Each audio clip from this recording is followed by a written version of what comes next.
Easter, is everything we know about Jesus' crucifixion wrong? Easter celebrates the story of Jesus and his resurrection, but is everything we know about the crucifixion actually fiction? What if Jesus wasn't actually crucified at all? After all, evidence shows that Romans did not use crosses at all. It is one of the most iconic, recognizable, and important images in the entire history of the world. Outside of churches and religious iconography, the image of Christ on the cross has been recreated countless times in popular culture, especially on the big screen. Mel Gibson's The Passion of the Christ presented an unflinching look at the last days of Jesus as they have traditionally been perceived. But what if much of what we always thought we knew was wrong? What if historical documents paint a totally contradictory picture? Is the crucifixion actually crucifixion? A recent book gives exhaustive evidence based on historical documents. It may be strange to learn that it is closely linked to a movie which actually seems to parody the events portrayed in the Bible and beyond, but the author Julian Doyle has marshaled impressive arguments. Doyle was the film editor on Monthy Python's Life of Brian but has dedicated years to researching his book, Crucifixion's a Doddle. He shared his 7 most shocking findings with Express Online.1. The image of Jesus on the cross has been invented by commissioned artists. After realizing something was wrong, I checked back to see the earliest images of Jesus being crucified, but there are none. It is not until the 4th century that scenes of the crucifixion of Jesus began to appear.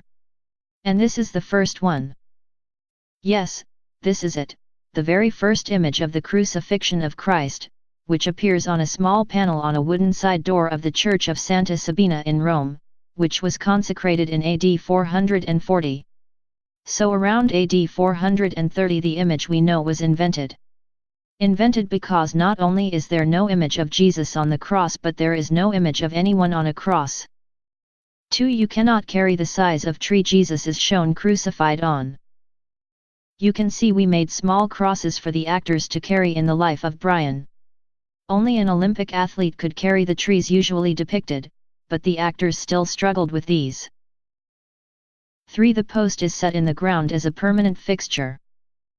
See in the picture the executioner is up a ladder, which is leaning on the cross.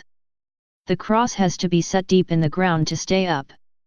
What happens to the cross after Jesus is taken down? Is it thrown away so the next victim can use his own cross? Or dug up and taken back for the next victim to carry back up? No, as in the picture, it is a permanent. 4. The primary purpose of crucifixion is not to kill a criminal.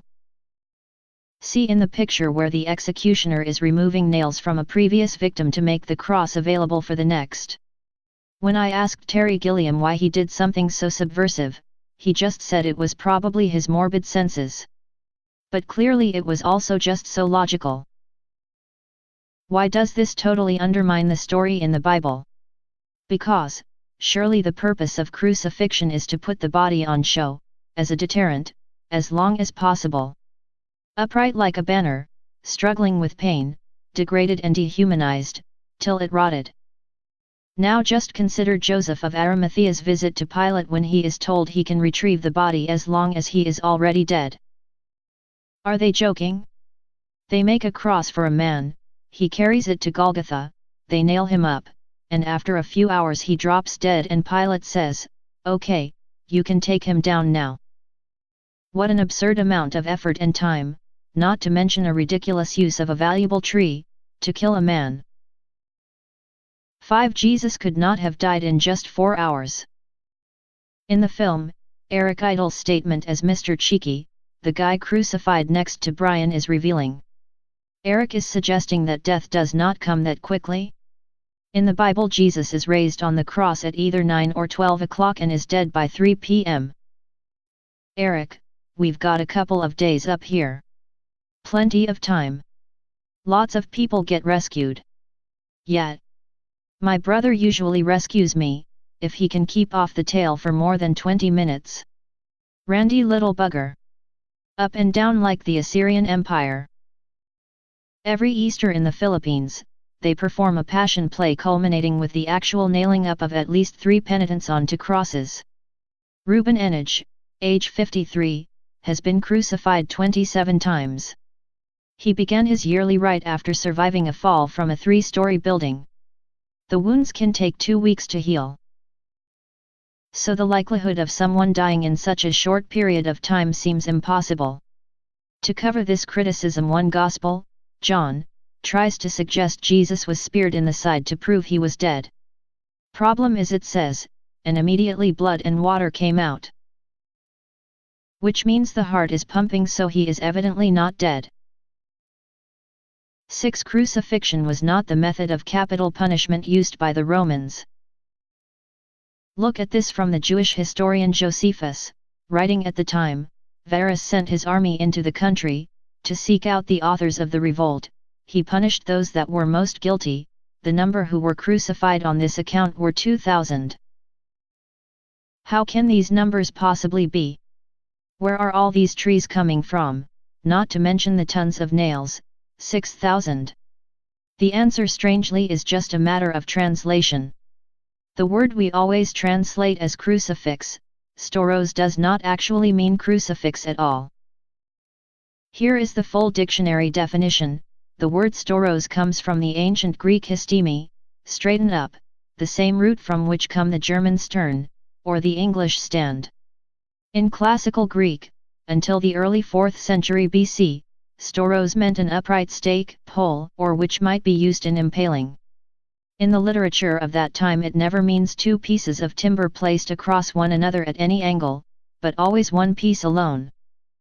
So there is no reason to believe Jesus was on a cross at all, nor that the 2,000 in the revolt were.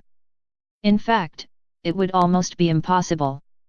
They were tied or nailed to a stake or even impaled, a la Vlad the Impaler, and it would all be translated by us centuries later as crucifixion. 7. Jesus was not crucified. If he was killed for blasphemy, he would have been stoned. The most subversive scene in life of Brian is the first one we actually shot, which in context totally undermines the Bible story. High Priest John, you have been found guilty by the elders of uttering the name of our Lord, and so as a blasphemer you are to be stoned to death. The scene is based on Jewish law as expressed in the Bible. Then the Lord spoke to Moses, the one who blasphemes the name of the Lord shall be taken outside the camp, and let all who heard him lay their hands on his head, then let all the congregation stone him. Leviticus 24:14. Now look at Jesus' trial before the same Sanhedrin. Jesus said, "You shall see the Son of Man sitting at the right hand of power." Tearing his clothes, the high priest said, "What further witnesses do we need? You have heard the blasphemy." And they all condemned him to be deserving of death. Mark 14:61. Jesus' crime is also clearly blasphemy, so why do the Sanhedrin take Jesus to Pilate? Blasphemy has nothing to do with the Romans. The crime is punishable, as shown in Life of Brian, by stoning, which is clearly decided by the Jews themselves. Crucifixion/staking is the Roman punishment for rebellion. Crucifixion's a Doddle by Julian Doyle, Clink Street Publishing, £11.99, out now.